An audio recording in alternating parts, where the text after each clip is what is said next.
Hello, I'm Tanya Kabuya. I am a business and marketing strategist, also a business coach. Hello and welcome to Obehi Podcast. I'm your host, Obehi A14, and I strongly believe that everyone has a story to share. Now let's get started into this episode.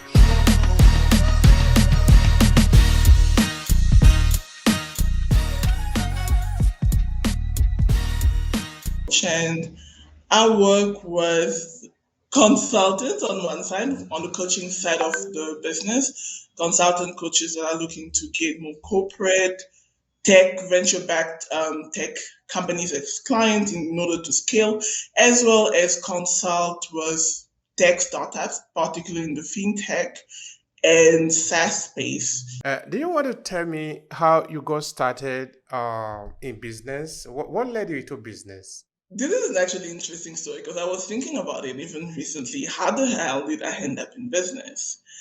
And I think it actually started as a young child because I grew up watching businesses in a way.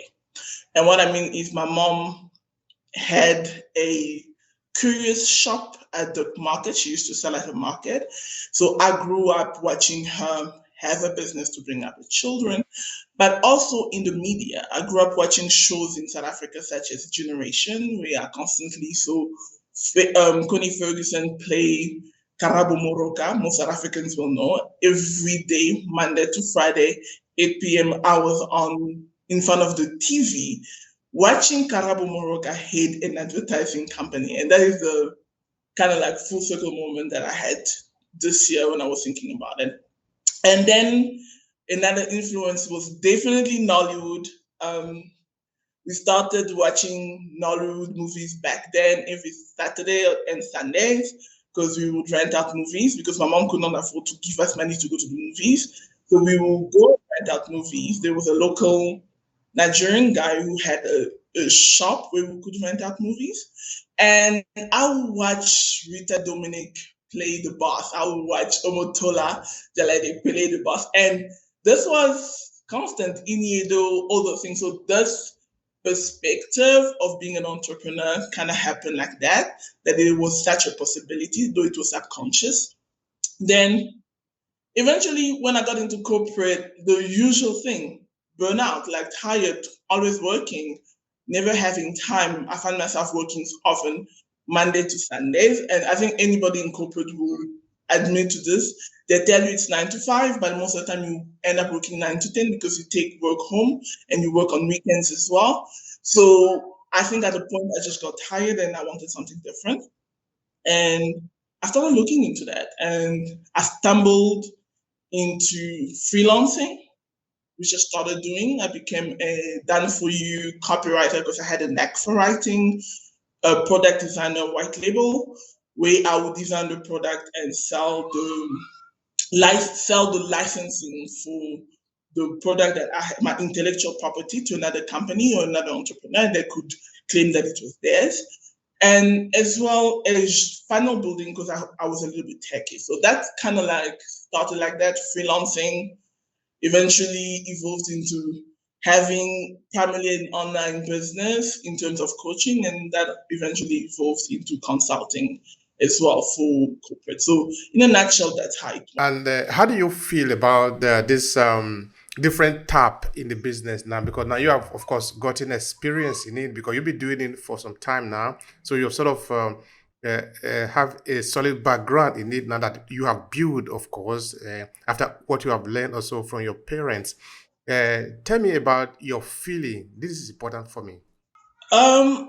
Honestly, I think that it's something that is not spoken about as often. It's not shown a lot. I'm grateful that in recent years in Africa, we are seeing a lot of things being done in terms of digitally native businesses such as fintech, tech, and stuff. But there's still a lot of just eyes looking at tech, whereas the digital space is such a beautiful ecosystem. I mean, literally, you can create a business with your intellectual property. And what I mean by that is just you selling what you know, whether you sell it as a course, to other people looking to get into similar field or to learn what you do, because that's another amazing course, or actually selling your skills to the highest bidder, to other entrepreneurs, other businesses. But it is not as spoken as much. It's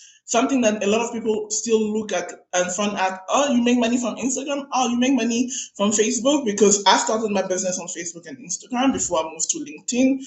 I incorporated LinkedIn. So for a lot of people, it's such a foreign concept that you can turn social media into a business. And it's something that we are looking to change, especially on the continent, because I believe that it is a path to create economic freedom for many, as well as create employment for others, because digitally native businesses can offer you the best of both worlds, where you have freedom of lifestyle, where you can work from anywhere that you want, as well as the ability to earn money if you have the skills.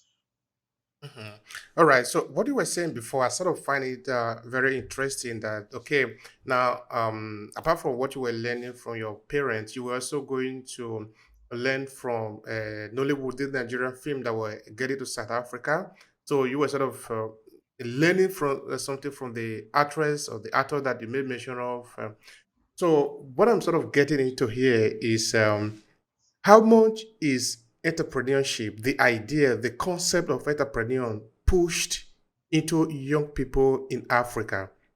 Let me understand that. I mean, from the television, from the newspaper, from the traditional media, how much is the concept of entrepreneur pushed to the people? I mean, it is pushed on a daily basis. I mean, we watch it all the time.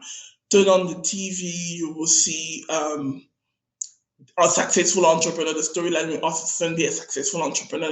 I bet most of the time it's men. I think African media has done a great job of often showcasing female in powerful roles, which kind of help shape what we are like as entrepreneurs, but as well as new media. I mean, when in the back in the days when I started doing this, and I had a client from Canada tell me that you could actually mentor instead of selling your intellectual property, because at the time you will create a course and I will sell it for 300, 400, $500. And after I made it, I mean, I just created some slides and everything and took my knowledge, put it down there, and I sold it to somebody for $500. And this past client was like, but hey, your $500, I'm turning it into $100,000 because I've bought the intellectual property and I use it as mine, and you can't even claim it. And do you know that you can actually do it for yourself? And at the time, I was like, ain't nobody trying to learn nothing from an African girl. Like, if I come out here and say that, you know what, I can teach you to do that, nobody will believe that. That you're capable of doing that as an African. And one thing he kind of like he catted me on was the fact that they were already doing so, but they just didn't know it. But even then, I was like, this man is delusional. He's living in some kind of white privilege, and he really cannot understand my reality. But the seed was there, and a couple of months afterward, I was like, you know what? If I can find Africans doing this at a global scale, then I believe that would be my permission to do so. And when I started looking at that, then I saw the likes of Vusi Tembekwayo, I saw the likes of Tony Elumelo, I saw the likes of Dr. Dambisa, and I started reading their stories. And I was like, you know what? These are African kids. These are your African child. And as much as I was like, Tony Elumelo, yeah, I can identify, but Brad made his money in banking. I am trying to get into banking anymore. I'm not going back to that sector. Because at the time I just studied for economics, and I was like, that sector is too cutthroat for me. I don't want that. And then I was looking at Dr. Dambisa. I'm like, I am definitely not doing my PhD. I'm not interested in that. But there was something about Vusi that I could identify with, because this was a South African kid from Benoni. If you're South African, and it's not Benoni, the rich side, it's Benoni, that side of Benoni. What is the And difference I between was the like, two? South Africans know the difference. The difference is that In Benoni, there's like the rich side, but there's also the more humble side that Black people live in. And I could identify with this story. This was a kid from Benoni. I'm a girl from Maitland. And if you know Maitland in Cape Town, Maitland is the hood. Yeah, it's the kind of place when you go to school, yeah, at school, you better be ready to use your fist if you want respect. And I could identify with that.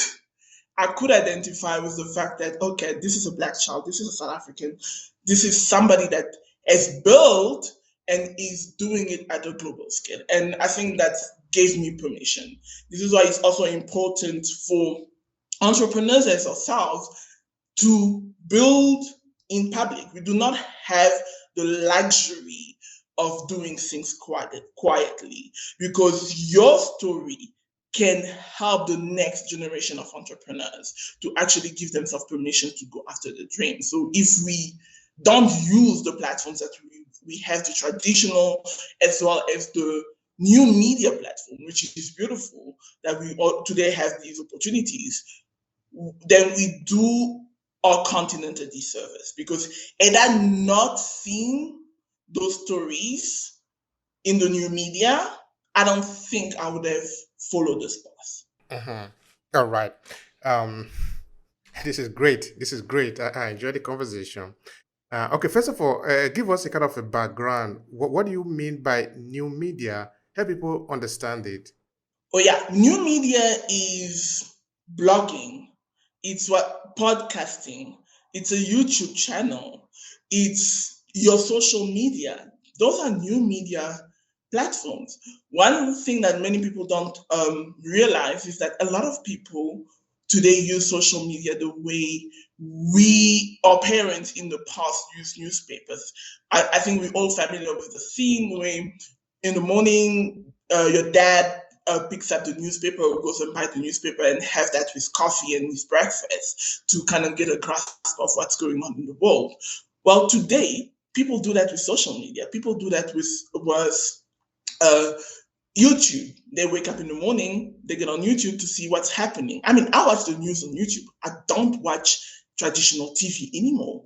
I watch everything on YouTube, Netflix, all these things. That's literally how I consume content, as well as social media. We are a generation, especially millennials and Gen Zs, are a generation that are essentially digitally native, where a lot of people we will learn about things on social media and then see it on TV. And most of the time now, social media, new media influences traditional media.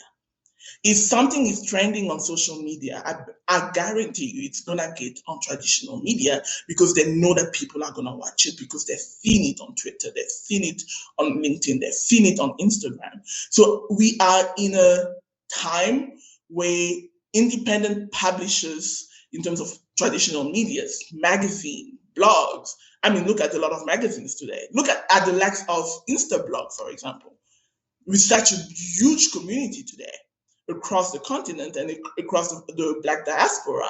Look at Gift Real. They've built media companies on social media. So these are new media, and these are platforms that now are open to everybody. And one thing I love about the internet, it has leveraged the field.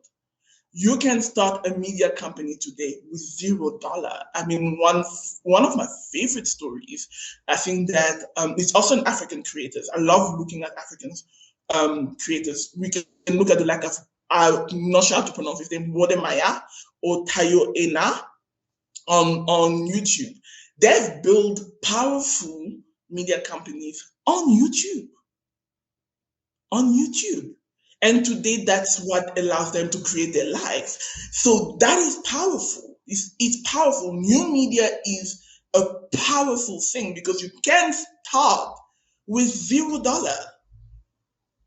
Yeah. You're right. You're right. That is where the economy is going. It's not about service. What can you do wherever you are? You have the possibility of able to do something. This is the same opportunity that many people in the world have access to.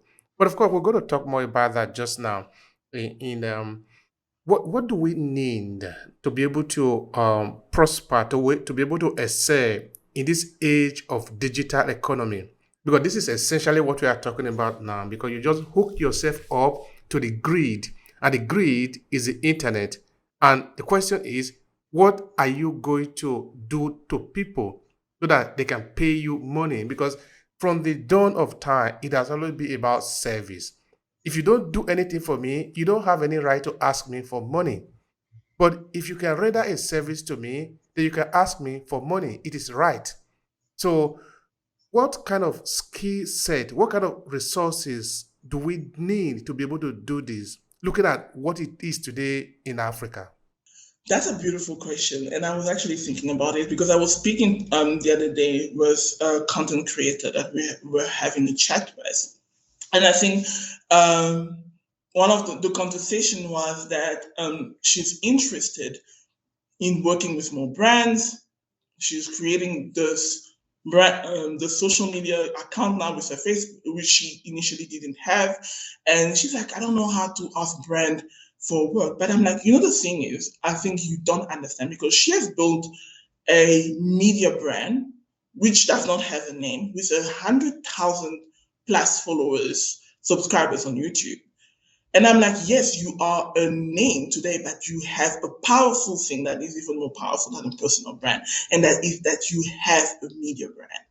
So the reality is you need to look at what the heck are the skills if you are a content creator, because a lot of people see me, yes, today, a lot of people see me CEO, consultant, coach, and everything. But the reality is I'm still a creative. I'm a creator. And that's the one thing that sometimes I feel like creators do not understand the power that they have and the strength that they have in their skills. Listen, all businesses today, especially if you are going to leverage your skills as a creator, I would say target B2B, target businesses. And I'll give you the example of a previous client that I had, Andrew.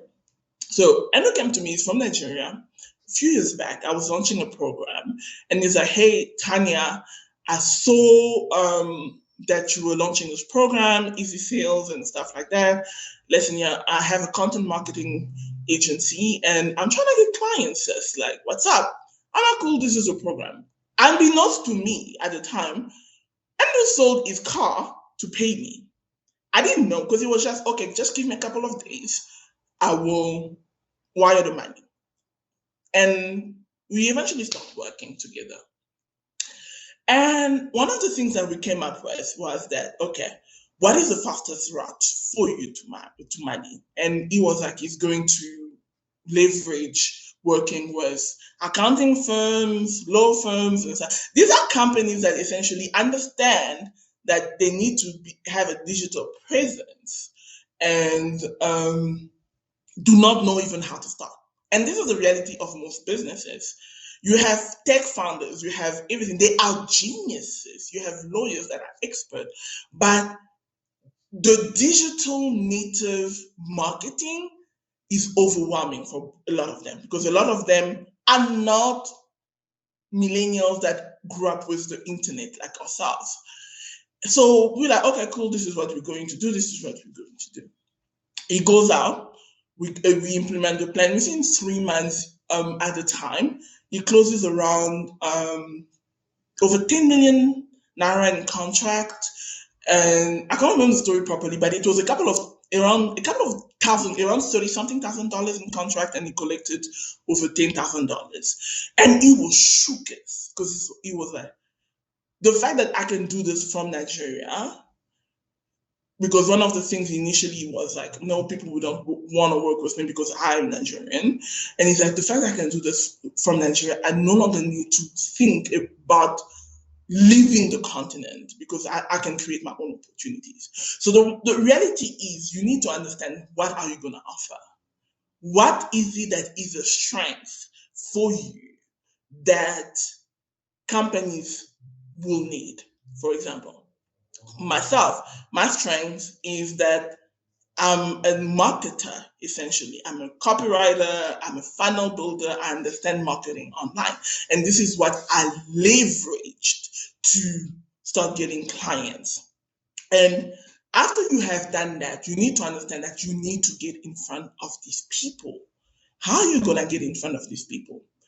The reality is, most people don't want to be reached out cold. What are you going to do? What can you leverage that can add value to this person on the first basis? So one of the things that my previous clients did was he would reach out to these companies like, hey, and I know that right now a lot of companies would be looking to go into the digital space to market and everything, but can feel overwhelming. And I just want to be a resource to you. Can I maybe have a quick call with you and tell you how you could do this yourself? You don't have to pay me. Then what would happen is when you get on the call, you will explain what they should do. It will actually give them a plan that they would do. Most of the time, what would happen with those founders, they'll be like, "That's cool, but can you do it for us? Because we just don't have the capacity in house right now." And this is literally how you ended up closing all these clients. So identify an offer. Identify who are the best prospects that will have the money to pay you and that needs what you have to offer, and go and speak to them, but add value first. And outside of that, that is the shortest you want to create. Most of the time, most clients that I work with today find me through the fact that I write on social media. One client told me that I know that from 6:30 to 7:30 you are going to post something, a short article on your profile on LinkedIn. I write, I create content on YouTube, I have a podcast, I have events that are turned into a podcast that creates a community and also feels that I'm adding to the community at the same time. So I have created, and I am in the process still of creating my own media house within the business, because that is what that kind of it's kind of like putting a flower in front of bees, because people that would be interested in what you have to offer are the ones that are going to pay attention to what you do. And it makes it easy, if especially if you create content that will speak to your ideal client. So if like my previous client, he started creating content around lawyers and accountants, leveraging content to get clients on autopilot. So that eventually started building his pipeline. So do that, identify your offer, and use your content as a front end offer that will be free or not free, because there's a way you can do that with magazines as well and stuff. And that would create your pipeline, because people that will often subscribe, that will often subscribe to your newsletter, so are people that are interested in what you speak of. So you need to leverage content as strategically as you can to draw a crowd around yourself. That is, in real estate they call it farming. So it's kind of like farming, where you put everybody that will be of interest to what you do, and that will be interested in your offers in the long run together. So you leverage new media to start building your pipeline, and that will then create clients for the bigger services that you offer. Now, I really appreciate what you're saying here. It makes a lot of sense because if you look at the global population today, you look at Africa, for example, that we happen to be the youngest in terms of population demography in the world. And the internet is like the food for the younger generation. So we don't have any reason why the economy of Africa will not take up this time. Because what it requires is at our fingertip. Okay, I understand that we might need infrastructure that we might also touch a little bit, but maybe we might sort of have a back door into it that if you can tap into the global economy, you can have money. If you can have money, then you can build infrastructure so that those things that we used to say that the government need to do it for us so that we can have it, we can then do it for ourselves and then let the government take care of this. In fact, we can even buy the government because what it takes is the money. If we have the money, then we Yeah. can buy our freedom and even buy our own government. In this sense, we can actually buy our freedom by being able to be relevant in the market. So I want you to speak to me about this big dream that I have, that African population, the younger generation, have the power in their hands. Is it possible? Can we even dream of that?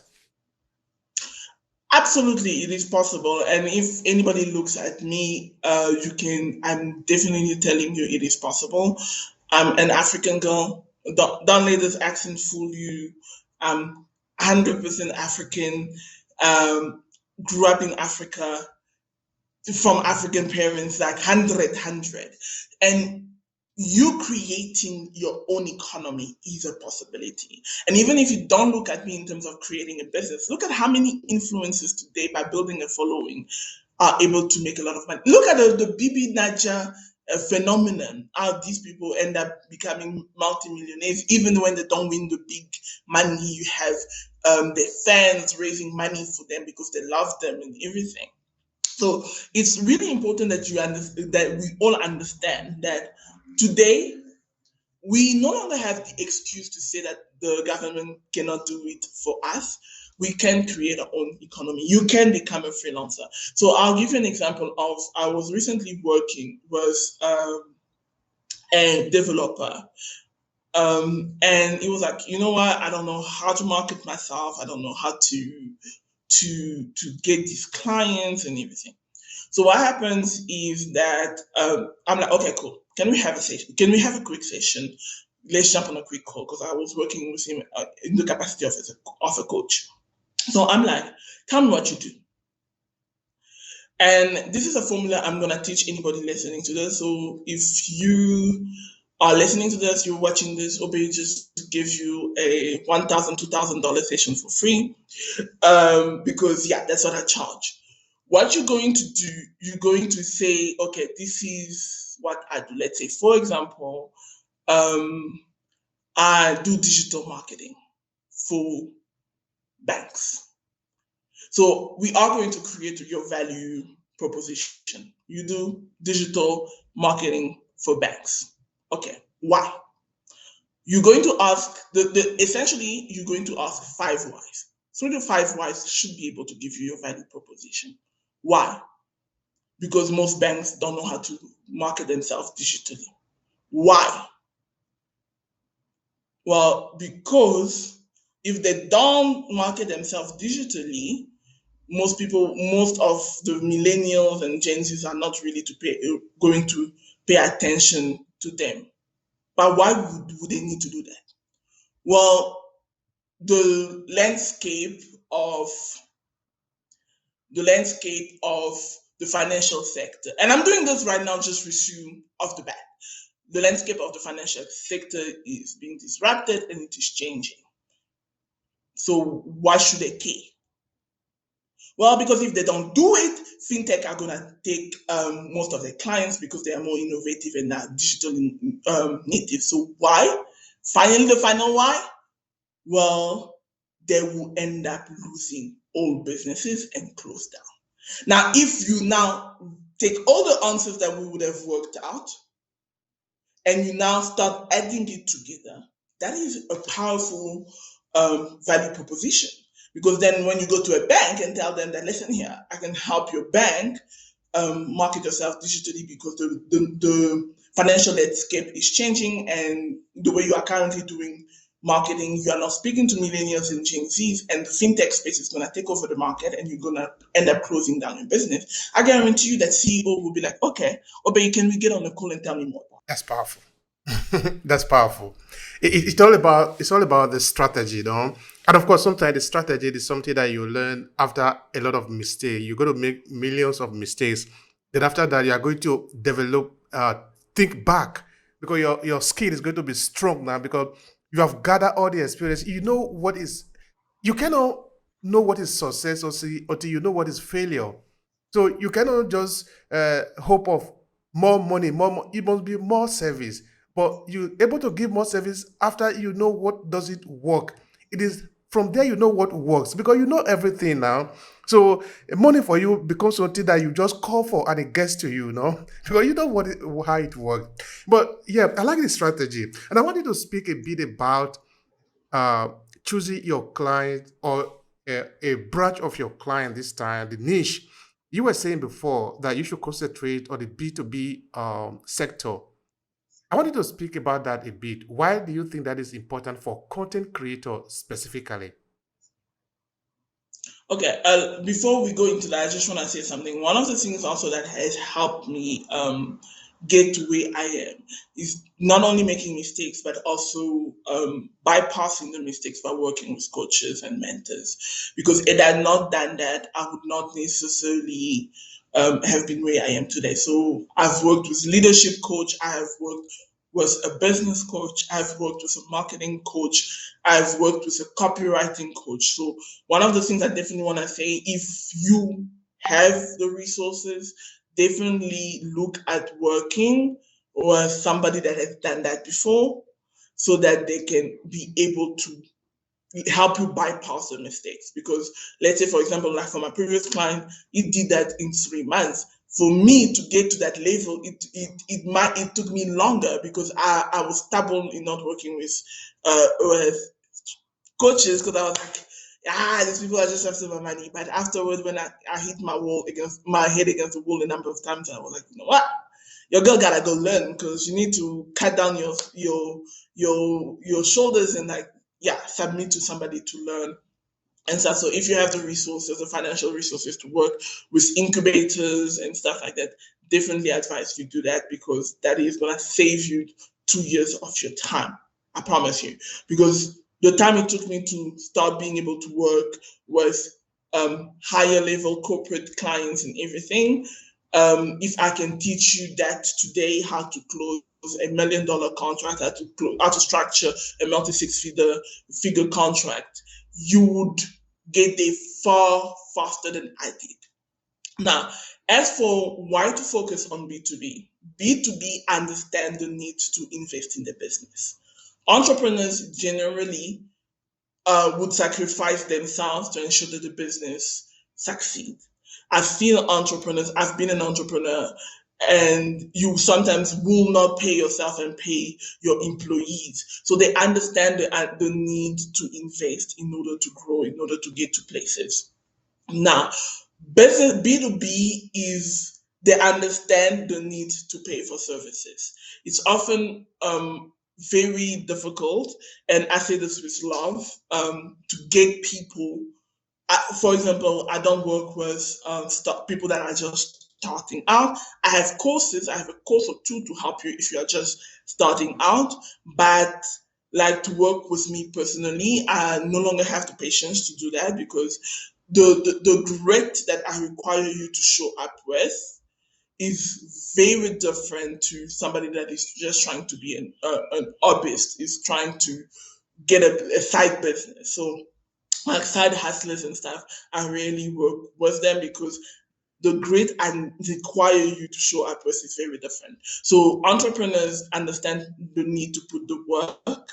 They understand the need to show up. They understand what is failure, what is investment, what is the cost of investment, what is the return on investment. So really, do you need to explain that more than once if you can showcase your value proposition and how you add value to them. So that's why I often advise, B2B. This is where I've been. Of course, there are some people that are succeeding. I mean, I know people that have succeeded making a substantial amount of money working primarily with people. But I have found that the people that have the most success are people working with businesses. And that is whether you work with businesses primarily online or you work with businesses that are traditional businesses. Most people that support businesses are the one that usually make it a lot faster. What would you say is your best content marketing strategy? Since we are saying we are looking at people that are creating content today, we want to help them also understand how they can better leverage the content that they are creating to make money from it and to grow. Why not to expand? And for you to do that, of course, you're going to have a strategy, you're going to have a plan of how to move from point A to point B. So, what would you recommend as the best strategy for content creator so they can grow? Okay, I'm just gonna quickly give you. It's complex. I have a system called the content marketing ecosystem um, playbook that I developed after a few years of doing this. And the content marketing ecosystem playbook is a combination of a number of things. First of all, one of the combinations of that playbook is exactly what we are doing here is me getting on your podcast, because when I'm getting in front of your podcast, I'm getting in front of your audience. So it's grabbing attention. It's actually based on what is called ADA. So ADA, which is a copywriting framework, which is attention, interest, desire, and action. So this is usually how most of us make decisions. Something will grab our attention, then we'll become interested in that, then we develop a desire for it, and then we take action. Same thing if you are asking a girl out, bruv, y'all know that's how it goes. So she grabs your attention. Okay, I'm interested in the girl. Let me talk to her. Let me see how to get her to talk to me, and then eventually you take action and start chasing the girl. So use the same strategy with business. I love to give the analogy of dating in business because you will be surprised how similar these fields are. It's mind-boggling. So you leverage other people platforms, other people's audiences to start building your own audience. This is one of the things that we do, and you identify these people should be the audience that you should go after is people that have your actual audience, the people that you want to talk to. And then as you build that audience, you also now start creating content that are of interest to them. Like with me, because my agency is primarily go to market for tech consulting firms.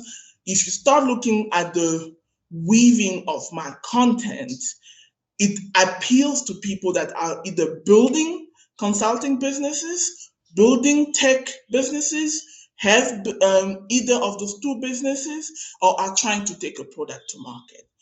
Those are the people that, if as I'm talking to you, if you start looking at this, you'll be like, okay, if you look at it, you are in my audience probably because you also want to build a consulting business. So the aim is to create content that is of interest and relevant to the people that you want to speak to. And then leverage desire. To create desire, you want to have storytelling.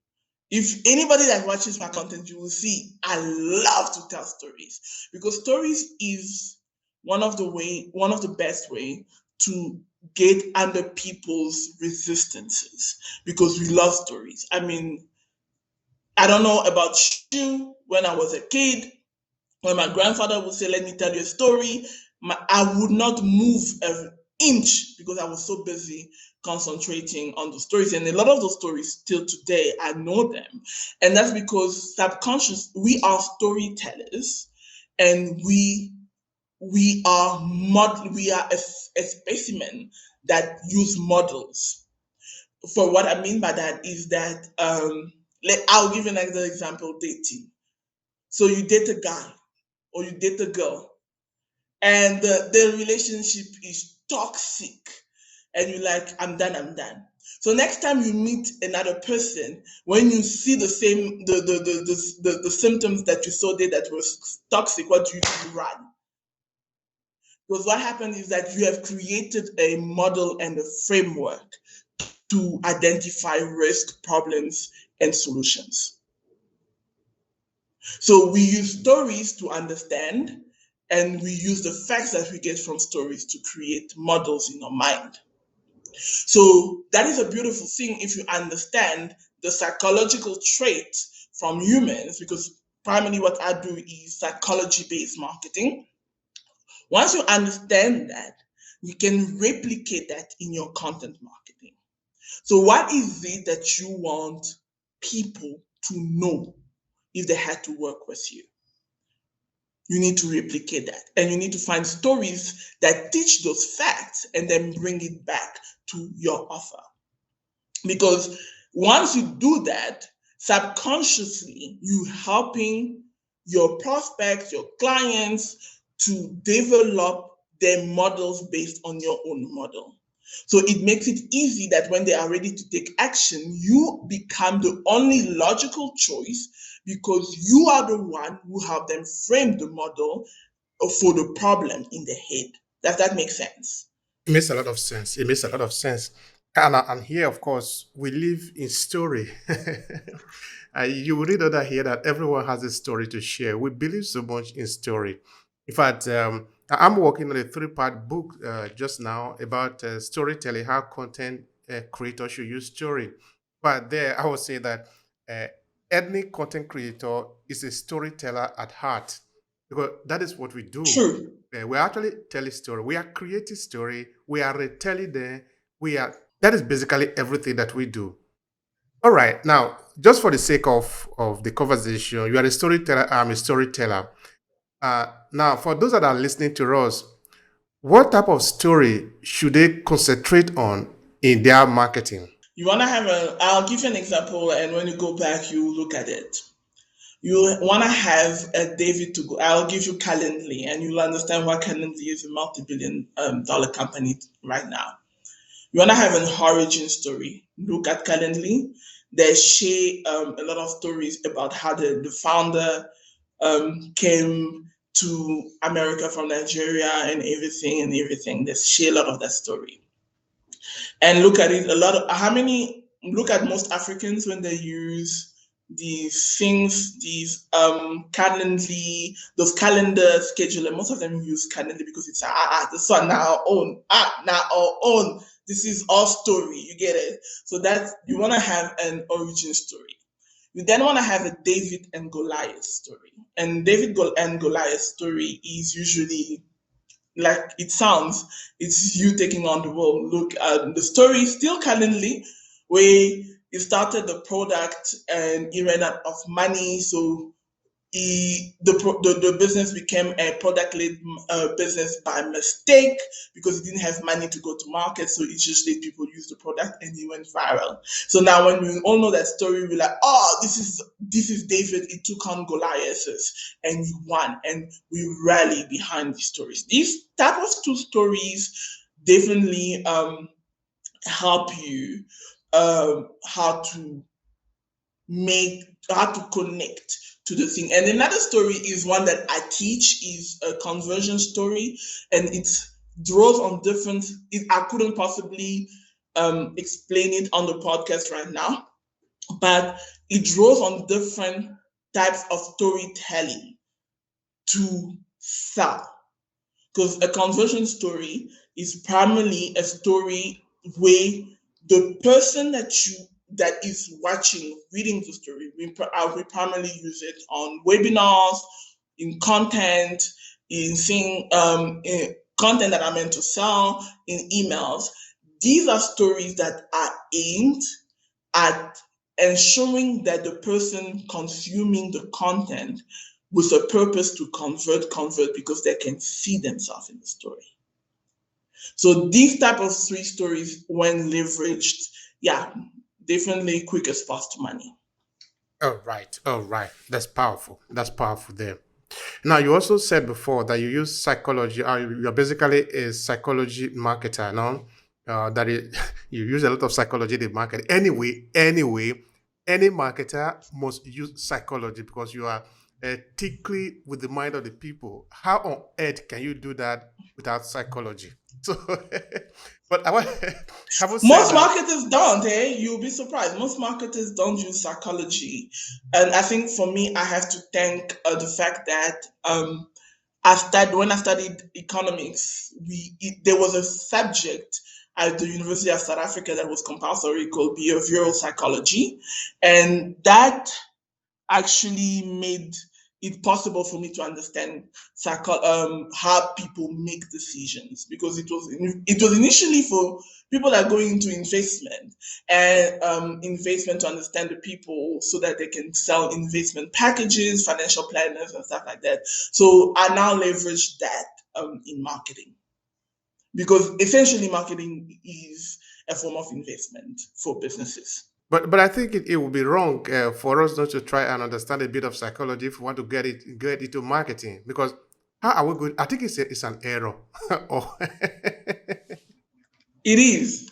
If as a marketer, as an entrepreneur doing your own marketing, you don't understand the psychological triggers that leads to conversions, you have a very difficult time to deliver results for your clients and even for yourself. Mhm, that's it. All right, that's another keyword there. Client and acquisition. Now, what has been your major challenges of getting clients? I know that for all of us, we do have challenges. It's not just this is what I want. You just blink your eye, you have it. It's not like that, no. We all have challenges, but when we have overcome these challenges now, then we will be able to get what we want. So, you personally, what has been your challenges in terms of client acquisition? I think one of the initial challenges is speaking to the wrong segment of the market. I think this is what most entrepreneurs do, that end up costing them time, money, and everything. It's speaking to the wrong segment of the market, and also not answering, not being clear. The thing is clarity with marketing. It's clarity. You need to be clear. Somebody needs to understand what you do before they come speak to you. And I think in the initial stages of my career, I didn't understand that. I said that, okay, I'm the best at what I do. I know how to do this and that and that. So I'm going to do that. And that ended up costing me time, tears, and pain, a lot of pain. So speak to the right segment of the market. And that's the thing you need to understand with niching. A lot of people make the mistake with niching, that they think that niching is just focusing on one market, one set of people, but niching is different. And a perfect example is, for example, Uber, if Airbnb, all these big companies bold, you will understand that they have two sets of clients. They have one, the person that is looking to build an extra stream of income or be an independent worker, and then they have the people looking for the service. So the question is never who I must niche to one particular market. I don't believe in niching in one market.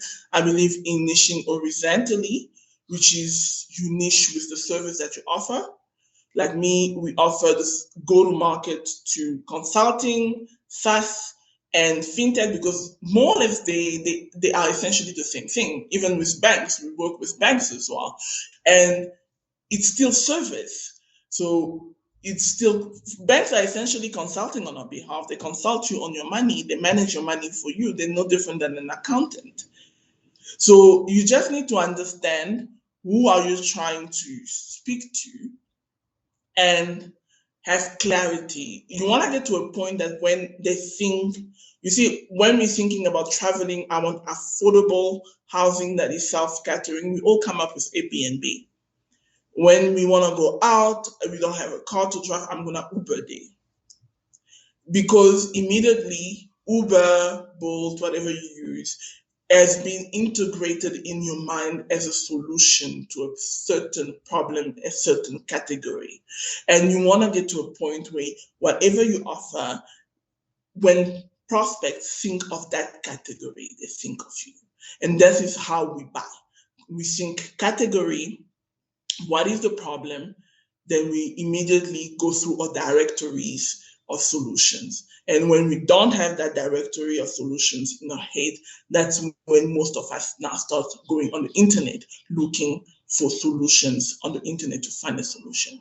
But the easiest way for you to get clients is that when people are going through that thought process, instead of having to go to the internet to start looking at different solutions, which when they do that, they start making decisions based on price. You want to be the one that when they think about this category of the problem, the solution, they immediately think of your name. And when you are able to do that, it's the quickest path to money as a content creator, as a business, as a service provider. You hit a very important point there, which is that as content creator, we are actually in the business of mediating.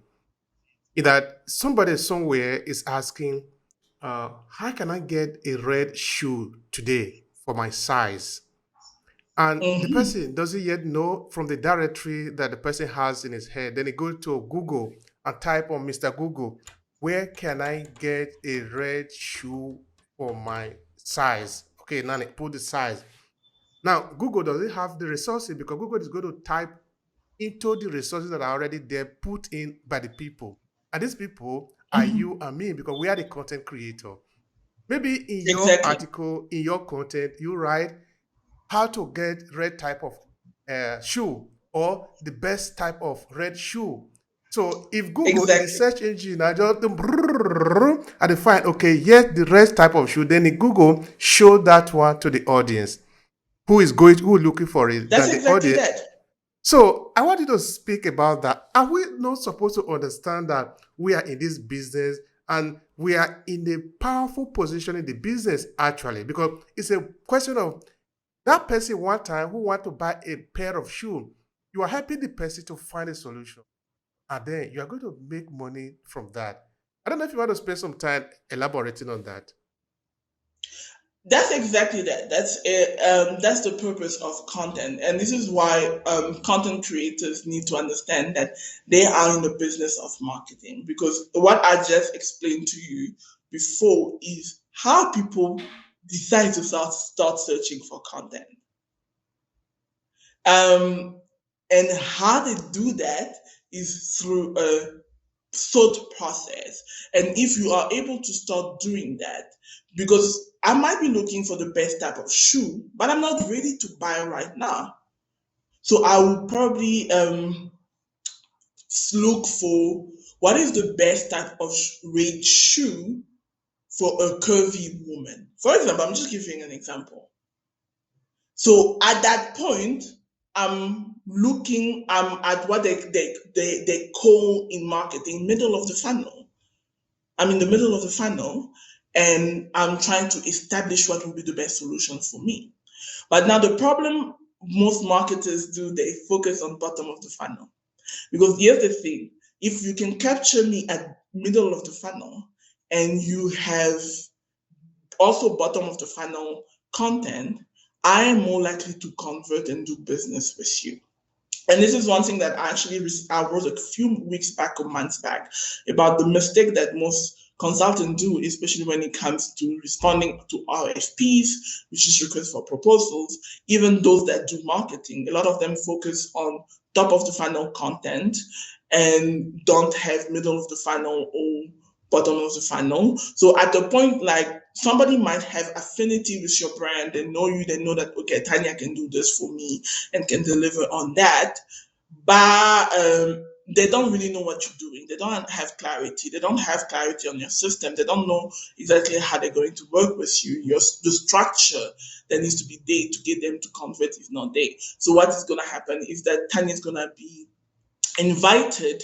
They're going to get some information from you, get a couple of information from everybody, because even when you're responding to a proposal by the government, most of the time people buying the services are not experts like you. So their request for information, they are looking to establish what is the best possible solution.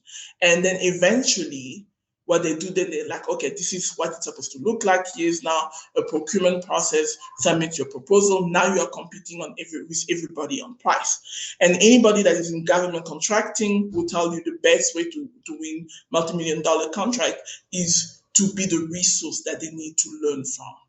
Because the minute that you are the resource that people need to learn from, you become a category of one and you are not comparable to the others. Because you help shape the solution that they need.